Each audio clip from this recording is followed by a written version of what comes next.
Banking খাতের খেলাপি কমাতে নানা উদ্যোগ নিচ্ছে বাংলাদেশ ব্যাংক। টাকা আদায়ে ছাড় দেওয়া হচ্ছে খেলাপিদের। বিশেষ সুবিধার আওতায় মাত্র 1% ডাউন পেমেন্ট ঋণ পুনঃতফসিলের সুযোগ পাচ্ছেন গ্রাহকরা। সর্বশেষ যুক্ত হয়েছে এককালীন ঋণ পরিশোধ করে দায়মুক্তি। এতে সুদ মাপ পাবেন তারা। বিষয়টি ইতিবাচক হিসেবে দেখছেন ব্যাংকার ও বিশ্লেষকরা। তবে ইচ্ছাকৃত খেলাপিরা এর আওতায় আসবে কি না তা নিয়ে সন্দেহ আছে তাদের। সিলন টি রপ্তানিতে শীর্ষে। টাকার অঙ্কে যার পরিমাণ প্রায় 6 লাখ কোটি। পুনঃতফসিল আর অবলোপন হিসাবে নিলে দুর্দশাগ্রস্ত ঋণের পরিমাণ দাঁড়ায় 6 লাখ কোটির উপরে। এর বড় অংশই আদায় অযোগ্য। বছরের পর বছর ঋণের টাকা আটকে থাকায় এর প্রভাব পড়েছে পুরো ব্যাংক ব্যবস্থার উপর। মূলধন ঘাটতিতে পড়েছে অনেকে। ঝুঁকিপূর্ণ ঋণের বিপরীতে মূলধন পর্যাপ্ততাও ঋণাত্মক। এই খেলাপি ঋণ কমিয়ে আনতে নানা উদ্যোগ নিয়েছে বাংলাদেশ ব্যাংক। বিশেষ সুবিধায় পুনঃতফসিলের পর এবার মূল টাকা এককালীন পরিশোধে দায়মুক্তি পাবেন গ্রাহকরা। এতে সুদ মাপের ঘোষণা দিয়েছে নিয়ন্ত্রক সংস্থা। অত্যন্ত ভালো একটা উদ্যোগ হয়েছে। দীর্ঘদিন আমরা এটা বলে আসছিলাম, ইন্টারেস্টগুলি সব মাপ করে দিয়ে এককালীন টাকাটা দিয়ে যদি কেউ চলে যেতে চায় তাকে সেই যাইতে দেওয়া উচিত। আর পাশাপাশি যাচাই বাছাই করে যাতে কোনো রকমের ব্যাংক লুটেরা যারা বিশাল বিশাল টাকা আত্মসাৎ করে বিদেশে পাচার করেছে তারা যেন এই সুযোগটা নিতে না পারে। বাংলাদেশ ব্যাংকের এ উদ্যোগকে ইতিবাচক হিসেবে দেখছেন ব্যাংকাররাও।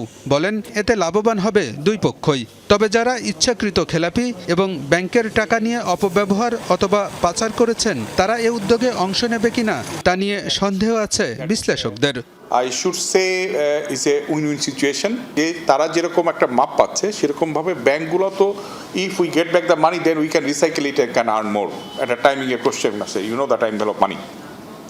So that is the one way just এটাকে করার জন্য। সেই কারণের জন্য বাংলাদেশ ব্যাংক আগের যে এক্সিট পলিসি ছিল সেখান থেকে আরেকটু ফ্লেক্সিবল হয়ে আবার এক্সিট সার্কুলারটা নিয়ে এসছে to make it more convenient. যারা ঐচ্ছিক ঋণ খেলাপি টাকা নিয়ে দেশ থেকে চলে গেছে তারা এই ধরেন ঋণ খেলাপি কমানোর যে উদ্যোগগুলো নেওয়া হচ্ছে সেগুলোতে তারা পার্টিসিপেট করবে এটা চিন্তা করার তেমন কোনো কারণ নাই। তাদের ব্যাপারে accountability mechanism, legal and accountability mechanism enforce করতে হবে।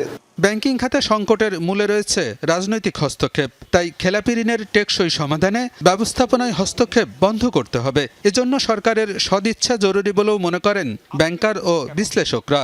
আজকের অবস্থা আসলো বিকজ অফ দ্য ইন্টারফারেন্স। কিছু হয়তো হয়েছে যা প্রসেসিং এর ফল্ট থাকতে পারে, কিন্তু মেজর চাংটা তো আজকের এই যে সিচুয়েশন এই যে at the verge of the কলাপসের ইয়েতে চলে আসলো because of the direct interference.